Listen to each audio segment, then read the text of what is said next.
पहला सेशन है critical thinking पर। और हम ये क्रिटिकल थिंकिंग पे हम ज़्यादा इंट्रोडक्शन भी नहीं करेंगे क्रिटिकल थिंकिंग का, बस ऊपर ऊपर देखेंगे। क्योंकि हमें पहले समझना है कि क्रिटिकल थिंकिंग हमारी क्यों ज़रूरी है, स्पेशली एज ए मुस्लिम। और हमें ये कैसा हेल्प कर सकती है। सो मेरा सवाल है आप लोगों से, जितने भी एक्टिव है, आपको क्या लगता है क्रिटिकल थिंकिंग क्या है और हमें ये क्यों यूज़फुल है?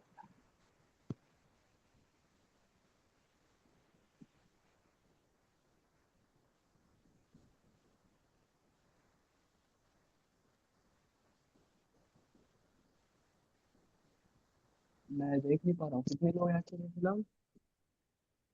आपकी आवाज नहीं आ रही है। अब आ रही है क्लियर अब? हाँ, अभी आई जी। ये पहले क्लियर नहीं आई थी क्या? हाँ, बहुत स्लो थी आवाज आपकी। चलिए मैं रिपीट कर देता हूँ। क्रिटिकल थिंकिंग का हमारा ये फर्स्ट सेशन है। और हम क्रिटिकल थिंकिंग में ज़्यादा डीप नहीं जाएंगे, यानी हम इंट्रोडक्शन भी ज़्यादा नहीं करेंगे क्रिटिकल थिंकिंग का। हम पहले ये देखेंगे कि हमें ये क्यों यूज़फुल है, और एज ए मुस्लिम स्पेशली हमें ये क्यों यूज़फुल है। तो मेरा सवाल आप लोगों से ये है कि आपको क्या लगता है क्रिटिकल थिंकिंग क्या है, और हमें ये क्यों, हमें ये सीखना चाहिए as a Muslim.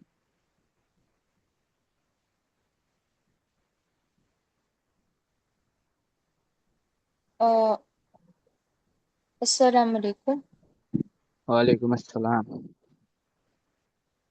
Critical thinking हमारी लाइफ के हर एस्पेक्ट के लिए इम्पोर्टेंट है। हर जी। एक्स अ, हर एक्स पार्ट के लिए, लाइफ के, और स्पेशली इस्लाम के लिए तो बहुत ही इम्पोर्टेंट है। और जी। इसकी डेफिनेशन मुझे इतनी नहीं पता, लेकिन कोई भी एस्पेक्ट के लिए अगर हमें वो सही और गलत का हम डिफरेंस समझ सके, उसे शायद क्रिटिकल थिंकिंग, उस जी। अंडरस्टैंडिंग के लिए हमें ज़रूरी है कि क्रिटिकली हम थिंक करें। जी बिल्कुल, आपने थोड़ा सा पॉइंट डिस्कस करा। मेन मकसद इसका बेस ये है कि हम कोई भी आर्गुमेंट को, कोई भी चीज़ को जजमेंट लेने से पहले हम उसको क्रिटिकली अलग अलग एंगल से देखें। ये छोटा समरी हो सकता है इसका। और आगे हम इंशाल्लाह देखेंगे। और कोई इस पे बोलना चाहेगा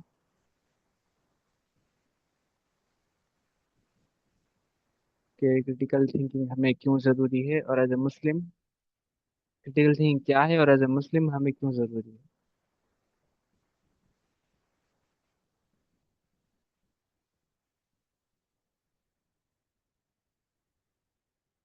ठीक है, चलिए चलते हैं। हमारा इस सेशन का पाथवे होगा कि हम इंट्रोडक्शन देखेंगे क्रिटिकल थिंकिंग क्या है, और जनरल इस्लामिक टर्म्स में भी देखेंगे, ऐसे इस्लामिक लेंस में, जैसे टाइटल था critical thinking in Islamic lens. और इसका फ्रेमवर्क कुरानिक कॉन्सेप्ट से लेंगे, और 5 स्टेप्स प्रोसेस है। बेसिक है ये। मैं फिर से रिपीट कर रहा हूँ कि हम क्रिटिकल थिंकिंग में अभी इंटर भी नहीं हुए। अभी हम देख रहे हैं कि क्रिटिकल थिंकिंग बेसिक, उसका डिफिनेशन क्या है, और इसे हम कैसा देख सकते हैं। क्योंकि इंटर हो, पहले हम रीज़न जानेंगे कि हमें क्यों चाहिए क्रिटिकल थिंकिंग, फिर बाद में आने वाले सेशंस में इंशाल्लाह हम उसे डीप जाएंगे, फैलेसीज देखेंगे उसकी, और हिस्ट्री से एग्जांपल्स लेंगे, और एक लाइव जो डिबेट्स हुई है उसको एनालाइज करेंगे इंशाल्लाह। 5 स्टेप्स है, फिर सिंथेसिस करेंगे इंशाल्लाह। What is critical thinking? The objective analysis and evaluation of an issue in order to form a judgment. It involves identifying biases, analyzing evidence, and thinking independently. मतलब इसका सिंपल है कि कौन सा भी आपको क्वेश्चन है, या फिर कोई जजमेंट पास करने से पहले, कुछ डिसीजन बनाने से पहले, ऐसे प्रोसेसेस से गुजरना, एवेल्यूशन करना, एनालाइज करना, आइडेंटिफाई करना कि ये थोड़ा ये साउंड अच्छा कर रहा है, इमोशंस में अच्छा है, मगर सही में अच्छा है या नहीं, उसे हम इमोशन से हट के देखना। वो है क्रिटिकल थिंकिंग। हम थोड़ा उस पर गौर करते हैं, क्या मेरे इमोशंस मुझे धोखा नहीं दे रहे, या फिर इसके वर्ड्स मुझे धोखा नहीं दे रहे, या फिर ये कुछ अलग फैलेसी यूज कर रहा है जो मेरे इमोशंस को रेगुलेट करके मेरे से फायदा कर ले रहा है। या फिर हम डिबेट्स में देखते हैं कि दोनों भी कॉन्फिडेंट दिखते हैं हमें और दोनों की भी पॉइंट्स अच्छे दिखते हैं।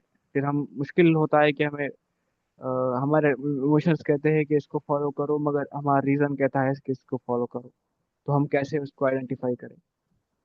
देखिए, इमोशनल इंटेलिजेंस इससे साथ इसके बाद, इमोशनल इंटेलिजेंस के बाद क्रिटिकल थिंकिंग, जैसे दानिश भाई ने भी कहा है कि इमोशनल इंटेलिजेंस से पहले क्रिटिकल थिंकिंग होगा नहीं अच्छा। तो इमोशनल इंटेलिजेंस ज़रूरी है क्रिटिकल थिंकिंग के लिए। अगर आप जानोगे नहीं कि आपके अंदर क्या चल रहा है तो आप उसे सोचोगे कैसा? तो हम इस्लामिक पर्सपेक्टिव से देखें तो known as tafakkur reflection, it is the use of aql intellect guided by wahi revelation to reach al Haq. इसका मतलब, तो हमें कुरान भी कहता है कि ला ताकिलून, अपना अकल क्यों इस्तेमाल नहीं करते आप? अ, और हमारा हक को पहुंचने का जरिया वो जो कुरान है। हम एक क्वेश्चन को देखते हैं, क्रिटिकल क्वेश्चन को, तो लोग सोचते हैं कि रीजन क्या कहता है, लॉजिक क्या कहता है, इसमें साइंस क्या कहता है, और ऐसी चीजें क्या कहते हैं। तो हमारा मैनुअल कुरान है। जैसा हम देख सकते हैं, हक है या बातिल है। मैं शायद फुरकान कहते हैं कि जो सही और गलत को अलग कर देने वाला है, वाइट एंड ब्लैक। तो हम यही देखेंगे कि इसमें भी इस्लामिक लेंस से भी देखना है तो हमें कुरानिक लेंस में हर आर्ग्यूमेंट को, हर क्वेश्चन को, हर मसले को हमारे कुरानिक लेंस से हम गुजारे। तो ये क्रिटिकल थिंकिंग की डेफिनेशन है, और इस्लामिक लेंस में इसे हम ऐसा देखेंगे। और कोई इसमें कुछ ऐड करना चाहेगा?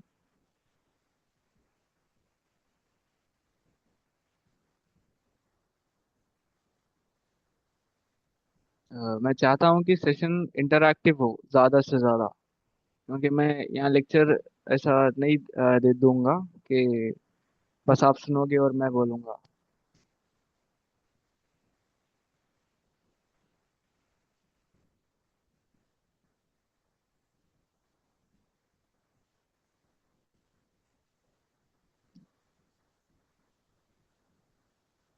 जी, जितना समझ में आया आप उतना भी बोल सकते हो, या नहीं समझ में आया तो मैं फिर से रिपीट कर दूंगा।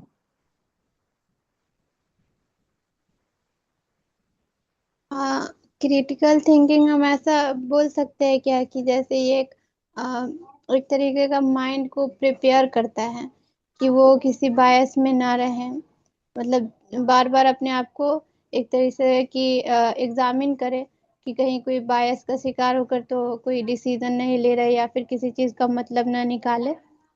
तो कुरान में जैसे कोई भी आयत है उसका मतलब लेना है हमको, समझना है। तो अगर हमारा माइंड प्रिपेयर है इस लेवल पर कि वो हर तरह के इन्फ्लुएंस को अ, जैसे कि साफ करके और मतलब निकाल सकता है, तो वो है एक तरह की क्रिटिकल, हम क्रिटिकली जैसे प्रिपेयर हैं थिंक करने के लिए शायद। जी यही जी, है। वो एक एक हिस्सा है उसका, बिल्कुल। क्योंकि हमें से इमोशंस से जुदा करके सोचना है और लोगों के प्रेशर से हटा के सोचना है। हमें जी। कुरान के पर्सपेक्टिव से रखना है। क्योंकि आम मास जो होती है ना, आम मास यानी आम लोग जो ट्रेंड को फॉलो करते हैं, जो मतलब जैसे भेड़ चाल होती है ना, भेड़ हर्ड मेंटालिटी के लोग, वो आप लोग। क्या बहुत स्लो हो गए थे अभी। मेरी शायद नेटवर्क इशू है। अच्छा। अभी क्लियर है वॉइस? हाँ अभी ठीक है। हाँ। तो जैसे आम लोग होते हैं ना, वो लोग इमोशंस पे चलते हैं। यानी वो ड्रामेज देखते हैं, और हर डिसीजन अपना इमोशंस पे लेते हैं। क्योंकि उनके पास थिंकिंग का तो, क्रिटिकल थिंकिंग का तो उनके पास इमोशनल इंटेलिजेंस ही नहीं होती पहली बात। क्रिटिकल थिंकिंग तो बहुत दूर की बात है। मतलब क्रिटिकल थिंकिंग स्टार्ट होती है आप जब क्वेश्चन करते हो किसी चीज को। आम मास तो क्वेश्चन नहीं करता, आम मास तो सिर्फ देखता है, पब्लिक प्रेशर्स में आता है और बस फॉलो करता है। सो क्रिटिकल थिंकिंग पहला स्टेप है, हाँ, वो भीड़ में से निकलने का या अपने आप को उससे जुदा करने का। तो और कोई इसमें ऐड करना चाहेगा? I would also like to add. या श्योर। जो क्रिटिकल वर्ड है वो क्रिटिक से आया है, और क्रिटिक का मतलब ही ये होता है कि ऐतराज उठाना, किसी चीज पर तनकीद करना। तो इसका मतलब ये है कि अगर हमें किसी चीज के बारे में कुछ इन्फॉर्मेशन मिली है, तो हम उसमें अपने इमोशनली उसको ना देखें और अपने बायसेस को हटाकर उस पे एक तनकीदी निगाह से देखें कि मैं अपने बायसेस में तो नहीं, और उसके एविडेंस और लॉजिक वो सबको भी मैं नज़र में रख के वो क्रिटिकल एस्पेक्ट से मैं देखूं और उसका वो समझूं, तो उसको कहते हैं क्रिटिकल थिंकिंग। जी। जी, मुझे जो समझ में आ रहा है, अगर एक लाइन में, कि किसी बात को बिना सोचे समझे एक्सेप्ट नहीं करना, और बल्कि लॉजिक, एविडेंस और रीजनिंग के बेसिस पे उसको इवेल्युएट करना। जी जी बिल्कुल। मैं इसका जी। एग्जांपल दूंगा। साहिल अदीम का आप जब क्वेश्चन लेता है साहिल अदीम, तो उसका एक बार फेस आप नोट कीजिए। जब क्वेश्चन लेता है तो वो आगे वाला जो है जब क्वेश्चन पूछता है तो उसको बीच में रोक देता है, नहीं इसका मतलब क्या होता है। मतलब वो उतना ज्यादा क्रिटिकल एनालिसिस कर रहा है वो क्वेश्चन का, ताकि मैं ऐसा आंसर दूं। तो इसे इसे मैं ये कॉग्निटिव बायसेस में आके तो नहीं बोल रहा। यानी अभी एक था, वो बोल रहा था कि मुझे रोड मैप बताइए आप, कैसा मैं निकलूं। तो उन्होंने सोचा कि फिर एक क्वेश्चन आया, तू जॉब क्या करता है, मतलब बैंक में नौकरी करता है, पहले नौकरी छोड़ो। तो ऐसे क्रिटिकल क्वेश्चंस, यानी बंदे के वो अंदर देख के क्रिटिकल क्वेश्चंस करते हैं, सवाल करते हैं कि तुम्हारे सवाल में भी बायसेस है, तुम्हारे सवाल में भी तुम अपनी पर्सनालिटी जाहिर कर रहे हो कि तुम एक आम मास हो या फिर एक कंफ्यूज इंसान हो। क्योंकि आधे से ज्यादा लोग जो सवाल पूछते हैं साहिल अदीम से, तो साहिल अदीम उन्हें करेक्ट करता है, तो वो एकदम कंफ्यूज हो जाते हैं, अपने क्वेश्चंस में ही कंफ्यूज हो जाते हैं। तो क्रिटिकल थिंकिंग एकदम ऐसा प्रोसेस चलते रहता है दिमाग में। हमें प्रैक्टिस करना होता है कि इसकी बुक भी है साहिल अजीम, बुक रिकमेंडेशंस में सेशन है, 10 बुक्स है उसकी, asking asking the right question. तो आगे इंशाल्लाह हम पढ़ेंगे उसमें। बहुत सारे एक स्टेप का प्रोसेस है कि आप कैसी एक बात को लेते हो, एक बात का टॉपिक क्या है, फिर इसमें बायसेस क्या है, फिर ऐसे स्टेप बाय स्टेप प्रोसेस है, फिर कंक्लूजन, फिर मेरा कंक्लूजन। तो ये बड़ा प्रोसेस है, इसको ट्रेनिंग लगती है माइंड की। आपको ट्रेनिंग करना होता है बार बार बार बार कि अरे इसका मुकदमा ये है, यहाँ ये कंफ्यूज है, तो उसे सवाल पूछो वहाँ क्यों कंफ्यूज हो तुम, फिर आगे बढ़ो। तो ये एक एक अडाप्टिव इंटेलिजेंस, माल अडाप्टिव है ये। हम उसे अडाप्ट करते हैं हम हमारे डेली लाइफ में। हमें ये एक बार में नहीं आएगी, हमें ये सीखना पड़ेगा, अच्छा ज्यादा बार बार प्रैक्टिस करना पड़ेगा। और किसी ने नोटिस किया है क्या साहिल अदीम में ये क्रिटिकल थिंकिंग वाली? जी हाँ, मैंने ये नोटिस किया है कि यस। वो एक तरीके से उसके लाइफ में एकदम उतरना चाहते कि मैं देखूं कि ये कहाँ पे अपनी लाइफ में खड़ा है, और फिर उसके हिसाब से आंसर देते कि जो उसको फिट बैठे और उसको समझ में ज्यादा इजीली कनेक्ट कर पाए वो, ऐसा। हम्म।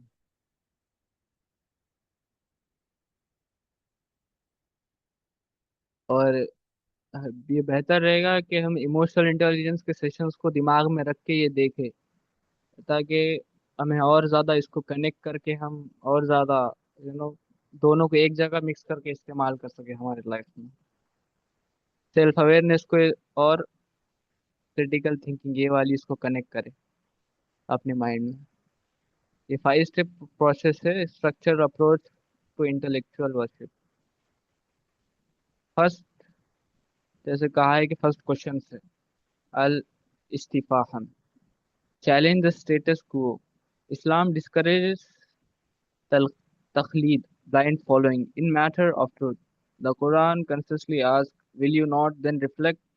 एग्जाम्पल, इब्राहिम अलैहिस्सलाम ने सवाल पूछा था कि तुम अपने ये बाप दादा के ट्रेडिशन क्यों एक्सेप्ट कर रहे हो, क्यों ये बुतों को पूज रहे हो। क्यों ये देख भी नहीं सकते, क्वेश्चंस किया था ना, स्टार्टिंग तो क्वेश्चन ही हुआ था। हम सब ने अपने आप से क्वेश्चन किया था कि मैं ये कहाँ चल रहा हूँ, या फिर सोसाइटी से क्वेश्चंस किया था हमने। फिर जाहिर है हमें जवाब वैसे नहीं मिला तो हम यहाँ हैं। तो हमने क्वेश्चन किया था। पहला स्टेप जब आप हर्ड में से निकलते हो, पहला स्टेप आप जो क्रिटिकल थिंकिंग में या फिर अलग डायमेंशन में रखते हो, क्वेश्चन। क्वेश्चन उसका बेस बनता है, और लाइफ टाइम तक आप अगर क्वेश्चंस करोगे, एक तालिबे इल्म तो वही होता है जो क्वेश्चन करता है और लर्न करता है। तो अगर आप जिंदगी भर अब अगर आप तालिबे इल्म रहना चाहते हो, और तो आपको सवाल पूछना होगा, हमेशा सवाल पूछते रहना होगा, खुद से पूछना होगा और लोगों से पूछना होगा। तो फर्स्ट स्टेप क्रिटिकल थिंकिंग का यही है कि हमें क्वेश्चन पूछना है। कोई ऐड करना चाहेगा इसमें? जी हाँ, I just wanted to add something कि कुरान में मतलब क्रिटिकल थिंकिंग की मिसाल यह है कि अल्लाह ताला फरमाते हैं कि अफला ताकिलून, क्या तुम अक्ल इस्तेमाल नहीं करते। और इसके अलावा भी चैप्टर सेकंड में आई थिंक 170 आयत के आसपास में आया है कि अंधी तकलीद से मना किया है अल्लाह ताला ने। इसके अलावा भी नबी अकरम सल्लल्लाहु ताला अलैहि वसल्लम, सही बुखारी में हदीस है कि उन्होंने कहा है कि जो झूठ मेरी तरफ मंसूब करे वो अपना ठिकाना जहन्नुम में समझे। तो दिस दिस ऑल, ये जो मैंने एग्जांपल्स दी, क्या मतलब इनसे नतीजा निकलता है कि जो वेरीफाई करने की मतलब ना तालीम देता है कि इसके अलावा भी फिक्र में उसूल है कि अगर आप तक कोई दलील पहुंचती है तो आपको चाहिए कि कुरान और सुन्नत से उसको पहले वेरीफाई करो। और ये सब बात मतलब जो भी मैंने अभी तक कहा, इसकी मिसाल है कि इस्लाम में क्रिटिकल थिंकिंग का मतलब है कि मतलब दलाइल को समझकर सच को कबूल करना है, ना कि वो अंधी तकलीद करना। So taqlid is so much important. Yes.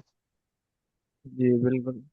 और दलाइल को कुरान की नज़र में देखना है हमें, क्योंकि एग्जैक्टली। जो वो बहुत सारे सेक्युलर मुस्लिम्स है, वो लॉजिक का इस्तेमाल करते हैं और साइंसिज्म में जाके देखते हैं यानी।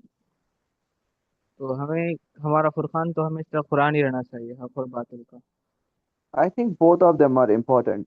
हाँ लॉजिक से भी कुरान, सवाल करना, कुरान और हदीस से भी सवाल करना। जी। कुरान में ही लॉजिक आता है ना, जी जी। कुरान में ही आ जाता है वो पूरा लॉजिक और साइंस का। वही तो मैं कह रहा हूँ, ये दोनों चीज अलग नहीं है। They are on the same. क्योंकि जब इंसान एक्सट्रीमिज्म पे चल जाता है लॉजिक्स को लेके और साइंस साइंसिज्म को लेके, तो फिर जब मसला हो जाता है।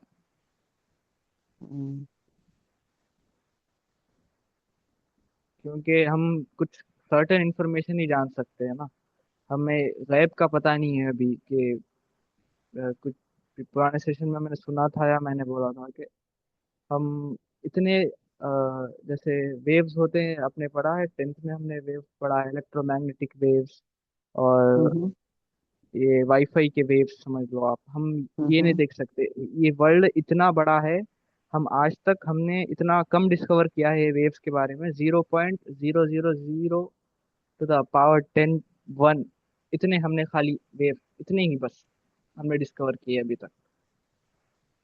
हम्म। तो हमें इस पे ज्यादा रिलाय, मतलब लॉजिक पे या फिर ऐसे जो लॉजिक एक्सप्लेन नहीं कर सकती या फिर साइंस एक्सप्लेन नहीं कर सकता, तो हमें उसको हमारा इलाह नहीं बनाना है। जी हाँ, एग्जैक्टली जो आप बोल रहे हो वो बहुत मतलब सही है। वेल, अगर आपसे कोई वहां से लॉजिक का सवाल पूछ रहा है, मिसाल के तौर पर एक एथिस्ट आपके सामने आया और वो आपसे लॉजिक का सवाल, मिसाल के तौर पर जो लास्ट टाइम का वो डिबेट भी हुआ था शमाइल नदवी और उनके बीच में, तो जावेद अख्तर के बीच में, तो जावेद अख्तर को शमाइल शमाइल नदवी साहब ने, उन्होंने लॉजिक के हिसाब से ही जवाब दिया था। उन्होंने कुरान और हदीस को उतना, यानी क्योंकि सामने वाला बंदा लॉजिक ही समझता। तो ये सिचुएशन टू सिचुएशन डिपेंड करता है कि आपको कौन सी बात कहाँ पे करनी है। तो बोथ ऑफ जी them are, they are important. जी। जी बिल्कुल। जी हाँ, और एग्जैक्टली। कोई इसमें ऐड और करना चाहे? जी, जी जी। अ, एक एक टॉपिक है सोक्रेटिस क्वेश्चनिंग, उसका नाम वो आप सर्च कर सकते हो गूगल पे, और वो बहुत सारी फील्ड्स में पढ़ाया जाता है। सोक्रेटिस क्वेश्चनिंग, उसमें यही है कि कोई भी चीज़ कैसे क्वेश्चन करनी, और वो क्रिटिकल थिंकिंग के लिए बहुत इम्पोर्टेंट है क्वेश्चन करना। और फिर वो चाहे मतलब कुछ समझने के लिए साइंटिफिकली, और खुद अपने बिहेवियर के लिए भी हम खुद अपने आप से भी वो क्वेश्चन करें, जो सोक्रेटिस क्वेश्चनिंग उसका जी जो हाँ, पढ़ेगा वो समझ आएगा। Exactly exactly. जैद भाई आपने शायद तो लास्ट सेशन में उसमें हाँ डिस्कस हमें हाँ किया था। हाँ, लॉजिक, इमोशनल इंटेलिजेंस जी, के सेशन में मैंने कहा था वो हाँ, बेसिक एग्जैक्ट क्वेश्चन। वो जी, हमें इसलिए हमारे मैं कह रहा हूँ। बिहेवियर को समझने के लिए भी हेल्प करता है, और हम क्यों ऐसे रिएक्ट करते हैं, और हम जो फॉलो करते हैं जो भी रिलीजन के लोग हो, वो जैसे फॉलो करते हैं अंधी तकलीफ, तो उसमें भी हेल्प करता है कि क्वेश्चन करना कि सिर्फ मैं यही फॉलो करता हूँ, मतलब जब मैं बुक्स पढ़ती हूँ रिलीजियस तो उसमें तो ये है, तो फिर हम क्यों सिर्फ अंधी तकलीफ मतलब। जी जी, बिल्कुल सही कहा। फिर से मैं कह दूं कि आप इमोशनल इंटेलिजेंस और ये सेशन को आप दो मिक्स अप करके वो लेंस से देखिए, आपको और ज़्यादा फायदा होगा। जी, तो इंशाल्लाह। जी, सेकंड है gather, तबयन। Once you have a question, you must seek evidence. Islam places a heavy emphasis on tabayyun, verification. Islamic principle. O you who have believed, Ya ayyuhalladhina amanu. If there comes to you a disobedient one with information, investigate, verify. ये हमें कुरान भी कहता है कि बिना evidence के आप किसी भी फासिक के या किसी भी अब के दौर में तो इंफॉर्मेशन एरा है, तो ये एरा में हमें खास कर बहुत चौकन्ना रहना चाहिए कि हम कौन सी भी हमें इंफॉर्मेशन होती है तो हम उससे इन्वेस्टिगेट करें, क्या कि वो सही है या गलत है। या फिर हम इतने अभी लेजी हो चुके हैं और डोपामिन एडिक्ट हो चुके हैं कि हम कहते हैं अरे चलो इतना अच्छा वीडियो बनाया है, हम इमोशनल बायसेस में आ जाते हैं कि इमोशंस में आ जाते हैं, अरे इतने अच्छे ग्राफिक्स है वीडियो के तो फिर अच्छा ही होगा ना, तो हम इग्नोर कर देते हैं, वेरिफिकेशन नहीं करते उसका, पूरा उसका एनालाइज नहीं करते। और हमें हदीस के स्कॉलर्स में मिलता है कि जब हदीस सही है या ज़ईफ है तो उसका पूरी नरेशन चेक चेक होती है कि ये ये रावी कैसा था, ये ड्रंक था या फिर उसकी पर्सनल बायोग्राफी कैसी थी, और जो जिससे मिलके उसने हदीस ली है उसका बायोडाटा कैसा था, उसकी बायोग्राफी क्या थी, उसका लीनिएज क्या था। तो ये पूरा वेरिफिकेशन प्रोसेस है। तो ये डे एंड एज में भी हमें चाहिए कि हम डेटा जो है वो जो भी हम जिस पे अगर हम अमल कर रहे हैं, हम अमल करना चाहते हैं, हमें अच्छा दिखा, जो हमारा माइंड में बैठ गया कि मुझे ऐसा ये जजमेंट है मेरा, तो ये जजमेंट से पहले हमें क्वेश्चंस करना चाहिए अपने आप से और वेरिफिकेशन करना चाहिए और डेटा गैदर करना चाहिए, वैलिड है या नहीं, ये कुरान में वैलिड है या नहीं। तो gathering of data is truly important. और कोई इसमें ऐड करना चाहेगा? और जी हाँ। हदीस में तो जो जो जी जी, हाँ बोले। रिपोर्ट होती थी उसमें इतना स्ट्रिक्ट क्राइटेरिया था कि अगर वो एक बार भी पता चल जाए कि वो झूठ, मतलब कोई एक झूठ बोला है, सिर्फ एक, तो भी वो हदीस उनसे नहीं लेते थे। इतना स्ट्रिक्ट क्राइटेरिया था। जी। और दानिश भाई आप कुछ कह रहे थे? जी हाँ, मैं यही कह रहा था कि बहुत से उलमा उन्होंने भी तबायुन का मतलब जिक्र किया है। मतलब इसका मतलब यही है ना कि किसी खबर को फौरन कबूल ना किया जाए, बल्कि उसकी नरमी और मतलब ना एहतियात के साथ उसको उसको तस्दीक किया जाए, यानी कंफर्म किया जाए। कुरान में भी आई थिंक सूरतुल हुजरात में उसमें सूरतुल हुजरात में बेसिकली इंसान के अखलाक की बात की गई है कि अखलाक ऐसे ऐसे होने चाहिए। उसमें भी आया है कि मुस्लिम को चाहिए कि वो जल्दबाजी और गुमान से बचे, और सच को समझ कर ही मतलब फैसला करे। इट्स सो मच इम्पोर्टेंट जी। हाँ, और ये एरा में ये भी है कि शैतान का एक वार ये है कि वो चीज़ों को खूबसूरत करके बताता है, तो हमारे एग्जैक्टली। इमोशंस उससे अटैच हो जाते हैं, तो फिर बहुत बड़ा मसला हो जाता है। क्योंकि कई फिलॉसफी है, जैसे निहिलिज्म है, जैसा उसको पोर्ट्रे किया है इन लोगों ने फ्रेडरिक नीचे को, कि ये बहुत बड़ा फिलोसोफर है। और जो इसके मैं इसके किताब पढ़ा हूँ, ज़्यादा नहीं पढ़ा, मगर पहले पढ़ने से पहले मैं जैसे लोगों को देखता था कि लोग उसको भगवान बनाते थे। अगर कोई नया इंसान देखेगा तो अरे भाई ये बहुत बड़ा फिलोसोफर है, इसलिए सही ही होगा, तो इसकी फिलोसफी सही होगी। तो इतना ज़्यादा उसे अप हाल्टेड एग्जाल्टेड बताते थे ये फलसफे को, उसके अपने आप को उसका टाइटल दे देते बिना पढ़े, बिना उसके बारे में ज्यादा डाले जाने, अपने आप को निहिलिस्ट कहना, और ये कॉग्निटिव बायसेस में जाना, ये तो बहुत ज्यादा जी हाँ। Uh, I just wanted to add है। वन मोर पॉइंट कि जो इंसान की नफ्सियात है ना, ये जो जो भी परफेक्ट चीज देखती है ना, उससे अट्रैक्ट हो जाती है। कोई भी चीज कुदूस होगी ना, यानी कि the one which is perfect. मिसाल के तौर पर आप एक फाइनेस्ट कार को सड़क से जाते हुए देखो, लैम्बोर्गिनी को देखो कि सड़क से जाते हुए अचानक से आंखें उसकी तरफ चली जाती है, ऑटोमेटिकली हो जाता है। या आप किसी आर्ट गैलरी में चले जाते हो, अंदर आप वहाँ पे कोई पिक्चर देखते हो जिस जो बहुत मतलब परफेक्शन के करीब होती है, तो हमारी आंखें उसकी तरफ जाती हैं। इसके अलावा भी जो स्पाइडरमैन, बैटमैन, इनका कॉन्सेप्ट है ना, ये भी परफेक्ट इंसान से ही आया है कि दे आर परफेक्ट। तो उससे भी आया, they have power, they have the perfect power. उससे भी आया है कॉन्सेप्ट कि इंसान की नफ्सियात इसकी तरफ जाती है। ये सुपरमैन का कॉन्सेप्ट इसी से आया है कि परफेक्शन से ही। और जो आपने ये कहा ना, तो उसको उसको गॉड मानने लगते हैं, भगवान मानने लगते हैं। ये जो भगवान का कॉन्सेप्ट है ना, ये भी इसी से आया है कि the one which is perfect. जो इंसान परफेक्शन के करीब होता है ना, बाकी इंसानों की नफ्सियात उससे अट्रैक्ट होती है। तो हम कहते हम्म, हैं कि दे आर लाइक गॉड, भगवान की तरह है। सो हाँ हाँ so this is so much important. अगर आप कुरान भी देखोगे ना, कुरान, हमारा कुरान, इसमें आप जी। जो pinnacle of the Arabian people थे ना, वो इसमें गलतियां निकाल ही नहीं पाते थे। अबू जहल वो रात रात को कुरान सुनने जाते थे नबी अकरम सल्लल्लाहु ताला अलैहि वसल्लम के साथ, फिर वहां से वापस भी आते थे, लेकिन कभी भी उन्होंने कुरान में गलती नहीं निकाली, बल्कि उल्टा मोहम्मद सल्लल्लाहु अलैहि वसल्लम को मैजिशियन वगैरह कहते थे। तो सो कुरान इट्स परफेक्ट, अल्लाह का कलाम है। तो कुरान से हम अट्रैक्ट होते हैं due to one of its attributes, that's perfection, that's al Quddus. तो यस, ये इंसान को अट्रैक्ट जी, करता है। सो हमें चाहिए कि जब भी हम कोई ऐसी चीज देखें जो हमें अट्रैक्ट करे, मिसाल की तरह अगर वो परफेक्ट भी हो, तो हमें चाहिए कि पहले तस्दीक करें उस चीज की। तो this is so much important. जी हाँ।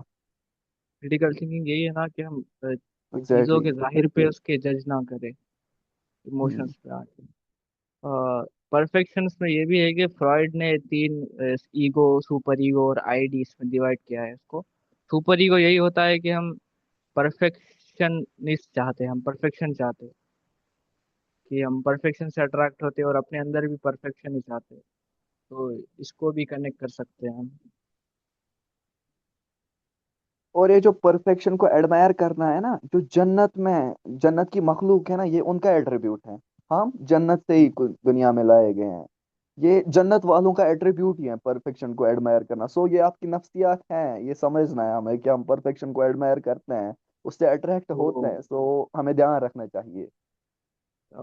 अमेजिंग जी। पॉइंट है।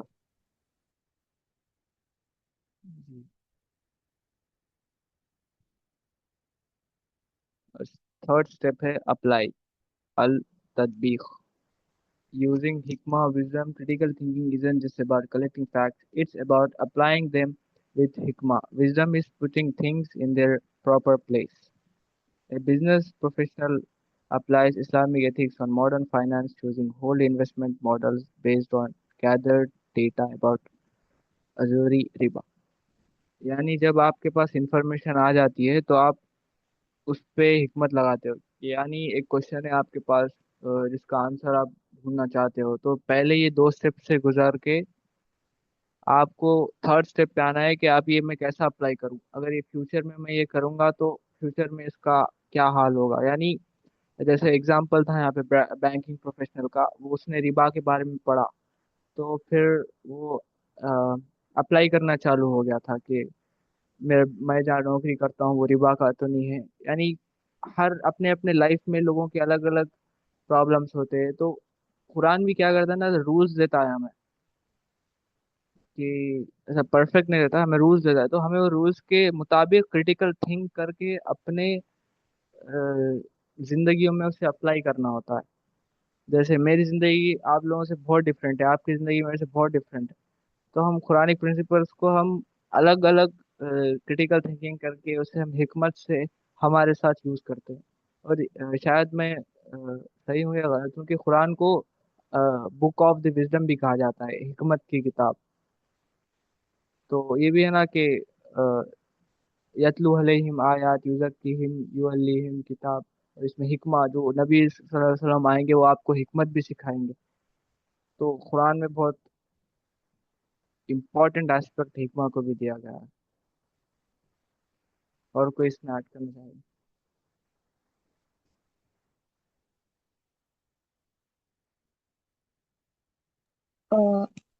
इकमा एक्वायर करना, वो उसके स्टेप्स होते हैं, मतलब ऑब्जर्व करना। जैसे कि जो हकीम बनते हैं, वो पहले के ज़माने में जो हकीम होते थे, उन्होंने कोई ऐसी मेडिकल साइंस जो आज पढ़ रहे हैं वो नहीं पढ़ी होती थी, लेकिन फिर भी वो बहुत कुछ कह देते थे कि अ, अगर किसी को मतलब सर दर्द है तो ऐसा कहते थे कि तुम्हें पेट की तकलीफ है। तो ऐसे जाहिरी तो कोई कनेक्शन नहीं समझ आता, लेकिन वो मतलब उन्होंने देखा होता है बहुत सारे केसेस, और तो वो सोचने ऑब्जर्व करने से भी हिकमा डेवलप होती है, और पढ़ने से और नॉलेज हासिल करने से।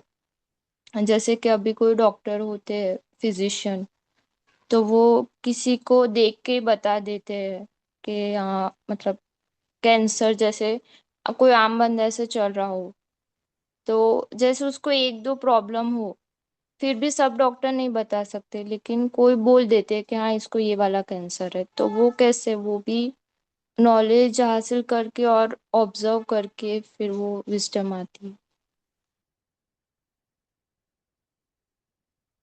हम्म,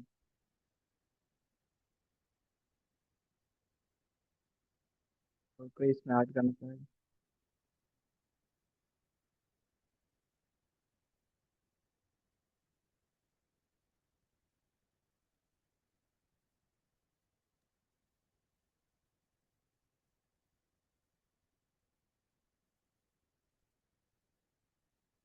चले, फोर्थ स्टेप है imply al istinbat, foreseeing consequences. This step involves looking at the implications of a decision in Islam. We consider the maslaha, public interest, and long-term effects. इसका मतलब मकासद हम देखते हैं कि कोई भी हम अब जजमेंट, हमने तीन स्टेप्स में से गुजार दिया, हमने क्वेश्चंस किया, फिर उसे अप्लाई किया, फिर तो तीन स्टेप से गुजरे, और चौथा स्टेप ये है कि हम जजमेंट में एक आ गए। तो अब जजमेंट में आने से पहले उसे ये एंगल से देखना भी जरूरी है कि फ्यूचर इवेंट्स में वो कैसा होगा हमारे लिए, या पब्लिक के लिए कैसा होगा, कि ये हमें काम आएगा या नहीं। ये एग्जाम्पल दिया गया है यहाँ पे। If a law is passed, एक जजमेंट पास हो गई, a critical thinker asks what will be the long term impact on the spiritual and physical well being of the community।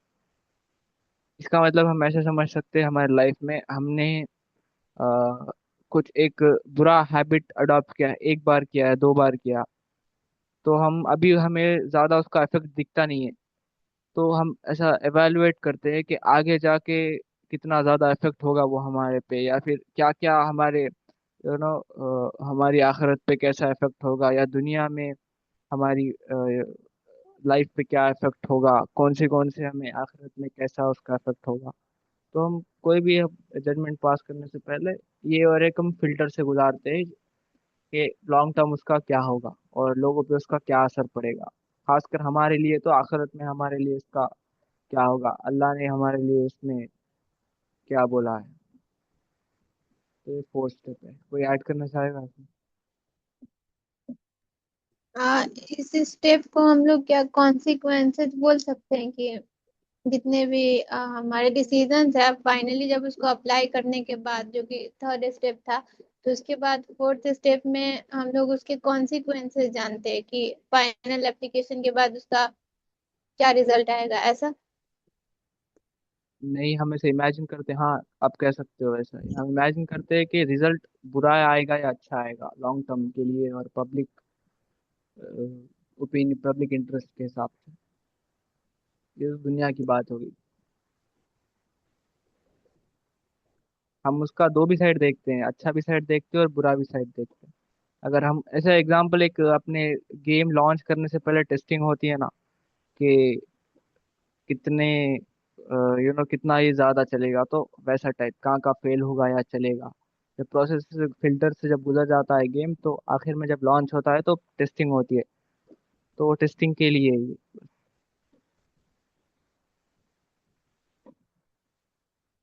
जी हाँ, exactly. I just want to add something कि यह हमें इस चीज़ से बचाता है। मिसाल के तौर पर मैं मिसाल दे देता हूँ।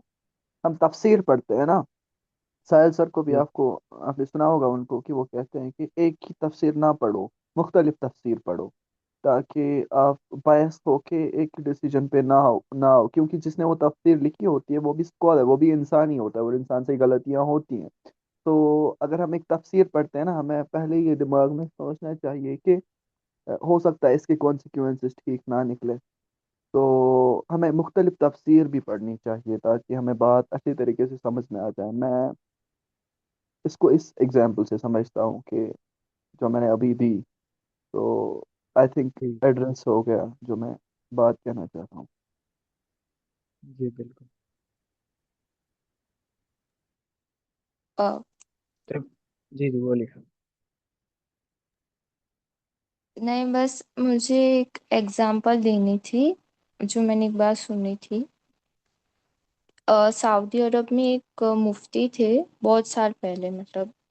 तो जब ये जो टेलीविजन और वो सब नया नया आया था, तो सब मुफ्तीज ने मतलब इसको पूरा ऐसे रिजेक्ट किया था, हराम, मतलब कि ये नहीं, बिल्कुल भी नहीं इसको वो करना।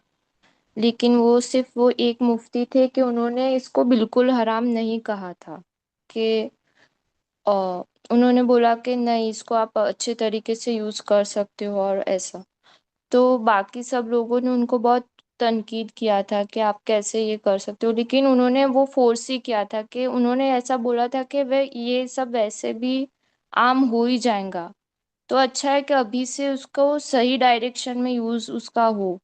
तो उन्होंने, उसका ये एग्जाम्पल है कि उन्होंने फोर्स ही किया था उसके कॉन्सिक्वेंसेस को। और उन्होंने फिर ये फतवा दिया था कि उसको पूरी तरह गलत नहीं कहा था उन्होंने उस वक्त। और ये बिल्कुल सही है, आज हम देखते हैं। लेकिन उस वक्त सबने बहुत उनको क्रिटिसाइज किया था उनकी इस फतवे पर। जी जी बिल्कुल।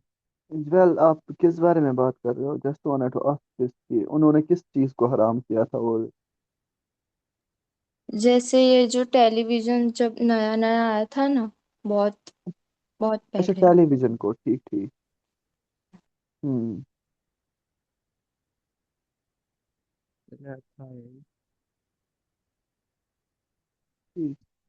वेल, ये एक तो फिकी मसला है टेलीविजन का। इस पे मुख्तलिफ उलमा के मुख्तलिफ राय थे तब भी और अब भी। तो हाँ। हाँ, ये बस आप इसमें से फलसफा ले लो बस। हाँ, एग्जैक्टली। फिलोसफी ले सकते हैं, कॉग्निटिव बायसेस हो गया था कि वो एक उसमें ज्यादा थे। तीखी डिबेट में जाने से अच्छा तो हम फलसफा ले ले इसमें से।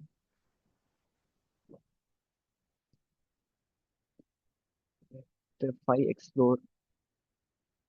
फिर जैसे हम एक जजमेंट में पास हो आते हैं, तो हम लोगों के पास कंसल्टेशन को जाते हैं। तो शूरा का कॉन्सेप्ट है हमारे पास कि कोई डिसीजन पास होने से पहले अलग अलग ब्रेन्स में अलग अलग लोगों से पूरा इंफॉर्मेशन स्किम थ्रू होके एक डिसीजन पे पहुंचता है। डिसीजन के बाद और एक फिल्टर प्रोसेस है कि और एक बार हम डिसीजन कहते हैं। फिर जैसा ही डिसीजन हमारा कंप्लीट हो जाता है, कि हम शूरा में चेक कर लेते हैं कि हमारे बायसेस तो नहीं है, या फिर हमारे वाई इट फेल्ड, कहाँ फेल होगा, सवाल पूरा होने के बाद जब एक कंक्लूजन पे हम पहुंच जाते हैं, फिर उसके बाद भी, कंक्लूजन आने के बाद भी अल्टरनेटिव्स हमें देखना चाहिए कि मल्टीपल पाथ्स क्या हो सकते हैं इसके, एक्शन के, कोर्स ऑफ एक्शन के, यानी कि और क्या क्या फिल्टर्स हो सकते हैं और क्या क्या क्वेश्चंस हो सकते हैं जो मैं इस जजमेंट को बोलूँ, ये जजमेंट यहाँ ये रॉन्ग हो सकता है या फिर यहाँ पे वो सही हो सकता है। और पाथवेज क्या निकलते हैं, जैसे इतने पाथवेज हो गए कि अशूरा हो गया, इम्पली, इस दिन बात हो गया, हमने लॉन्ग टर्म भी देख लिया उसे, और उसे हिकमत के साथ हमने अप्लाई करना भी देख लिया, फिर हमने इंफॉर्मेशन वेरीफाई भी कर लिया, फिर हमने क्वेश्चंस, ये तो स्टार्टिंग है, क्वेश्चंस किया, तो इसके बाद और क्या वेज हो सकते हैं हमें वो फाइंड आउट करना है जजमेंट के बाद। तो ये है। और इसमें कोई ऐड करना चाहेगा?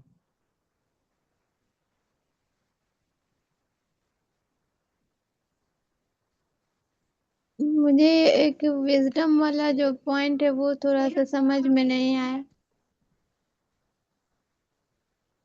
विजडम यानी हम कोई भी जजमेंट अगर पास करते हैं तो हम उसे, हाँ एक हमारे लाइफ में हम अप्लाई करके देख सकते हैं, यानी मैं कैसे समझाऊं इसको कि जैसे बैंक का एग्जाम्पल था कि उसे जजमेंट पास करना था, कुरान में उसने पढ़ा था कि ये रिबा हराम है, तो उसके गैदरिंग में उसका जजमेंट पास होने से पहले हिकमत का भी एक वो निकल सकता है कि रिबा हराम है, तो वो देखता, वो एनालाइज करता है अपना सराउंडिंग कि ये हराम है या हलाल है, फिर वो कंक्लूजन पे पहुंचता है हराम है। जैसे मेरी लाइफ डिफरेंट है, मैंने कहा है कि मैं जजमेंट पास करने से पहले मैं, मेरे ऑड्स मुझे पता है, तो मेरे ऑड्स मैं हिकमत लगाता हूँ उसमें कि यहाँ यहाँ मेरा कैसा है, हो सकता है डिसीजन यहाँ पे सही, इस्लाम यहाँ क्या कह सकता है। अभी मैं बैठा हूँ तो मैं वर्ड बोल रहा हूँ, तो मुझे सोच के बोलना चाहिए, मुझे इस्लाम की ये हिकमत पता है कि मैं यहाँ इसे अप्लाई कर सकता हूँ। तो डिफरेंट मौके पे हम, तो हमें स्ट्रेट आंसर तो नहीं मिलेंगे ना कि कुरान में लिख के जैसे जैद अगर चलेगा तो फिर इसका, इस पे ये रूल अप्लाई हो सकता है, तो डायरेक्ट तो नहीं बोलेगा ना। तो मेरे उससे मैंने लॉज को लेके उसे पाथ चैनल करके अपनी लाइफ में अप्लाई करके उसे मैंने आगे बढ़ाया, क्योंकि कुरान में भी जो है वो ऐसा नहीं आया कि आप एरोप्लेन में कैसे नमाज पढ़ोगे या फिर ट्रेन में कैसे नमाज पढ़ोगे। तो वो जजमेंट पास होने से पहले एक लॉ आ गया था बस कि आप ऐसा यहाँ पर करोगे, तो फिर उससे हमने हिकमत से उसे ड्राइव किया और हम कंक्लूजन पे पहुंचे। जी समझ में आ गया, थोड़ा क्लैरिटी हो गई है। शुक्रिया।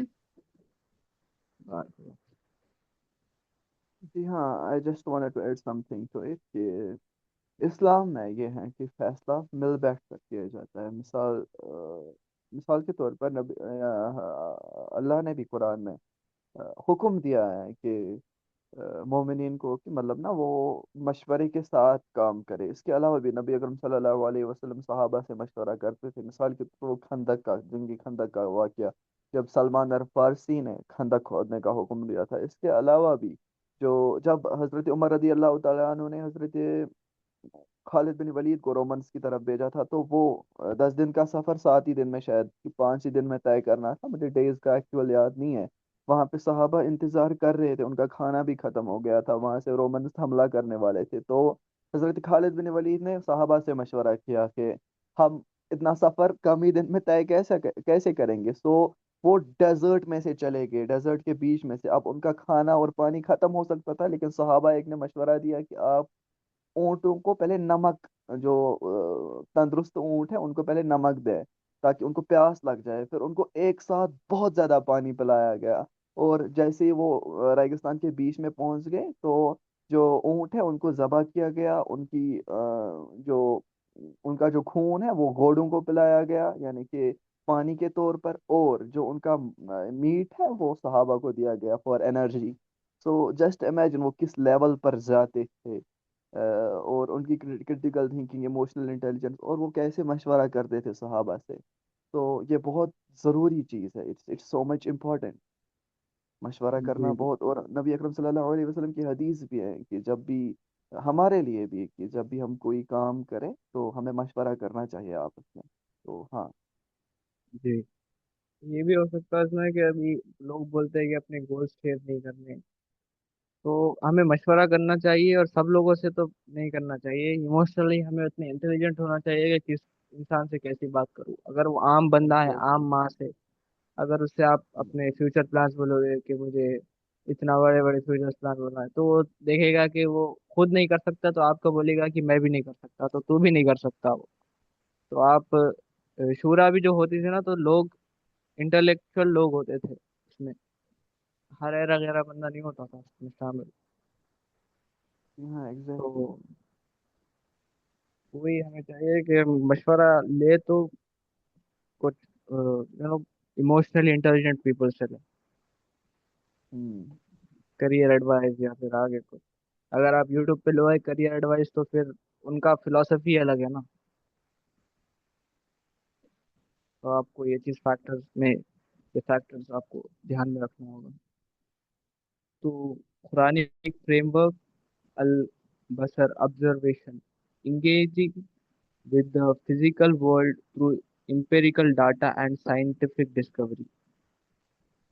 Al-Sam, active listening, deeply listening to the message of revelation and the arguments of others.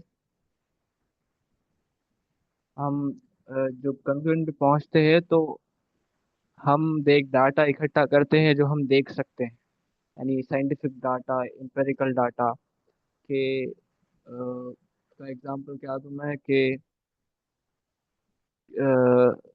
एक एग्जांपल है कि धरती गोल है, वो आपको मिल रही है, एम्पेरिकल डाटा मिल रहा है, साइंटिफिक डिस्कवरी मिल रही है। फिर आप उसमें एक और फिल्टर लगाते हो। हम खासकर मुसलमान जो होते हैं, कुरान पे जो हमारा मैनुअल है कुरान, तो हम इसके बाद हमारे कुरान पे जाते हैं कि हमारा कुरान इसमें क्या कहता है। अगर कुरान कहता है कि नहीं, आपका जो कंक्लूजन है वो गलत है, तो हम उसे दर्द कर देते हैं वहीं। ये प्रोसेस है कि हमें पहले ही, हमें कुरान में भी डीप देखना होगा। उससे पहले हम खाली जजमेंट पे नहीं जा सकते। फिर हम कुरान में डीपली देखेंगे, रेवलेशन में, कि डीप क्या कहा है, कि हमें मिलता है अरे हाँ, कुरान ने भी कहा है कि एग्जाम्पल धरती गोल है, तो फिर हम इसे अप्रूव करते हैं। फिर हम और तीसरा स्टेप पे जाते हैं, internalising process, processing information through heart mind to reach sincere conclusions. इसका मतलब हम हमारे रैशनल भी नहीं, और हमारा क्या कह सकते हैं उसे हम, जैसे नफ्सल मुतमईना कहते हैं हमें, कि हम उनसे मुतमईन हो गए कि आंसर, हमें फीलिंग्स पे नहीं जा रहे हम ना पूरा तरीके से रैशनल हो रहे, ना हम, अगर रैशनल हो रहे, ना हम पूरा इमोशंस पे जा रहे। एक स्टेट ऑफ, जिसे खल्ब कहते हैं ना हम, खल्ब मुतमईना से हम फैसला ले रहे हैं कि ये चीज़ सही है या गलत है। तो ये कुरानिक फ्रेमवर्क है। अगर कोई इसमें और ऐड करना चाहेगा और अच्छे से समझाना चाहेगा तो।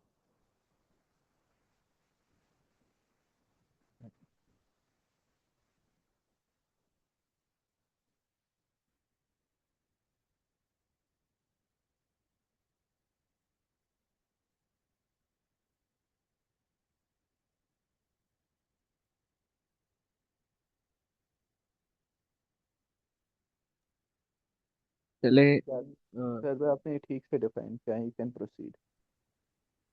जी, चलिए, जज़ाकल्लाह खैर। यही थी प्रेजेंटेशन। फिर से मैं रिपीट कर दूं कि हम क्रिटिकल थिंकिंग में इंटर भी नहीं हुए हैं अभी। हम ये खाली बस देख रहे हैं कि क्रिटिकल थिंकिंग हमें क्यों ज़रूरी है। इंशाल्लाह हम आगे आने वाले सेशंस में क्रिटिकल थिंकिंग का और डीप इंट्रोडक्शन सुनेंगे, और इंशाल्लाह आगे हम इसको और अच्छे तरीके से समझेंगे। आप लोग फीडबैक दीजिए कि कैसा और मैं इम्प्रूव कर सकता हूँ इसे, और मेरी गलती कहाँ कहाँ थी। जज़ाकल्लाह खैर। दैट भाई it was so much informative, और मज़ा आया आज के सेशन में अल्हम्दुलिल्लाह। तो अल्लाह जज़ा जज़ा जज़ा खैर अता फरमाए।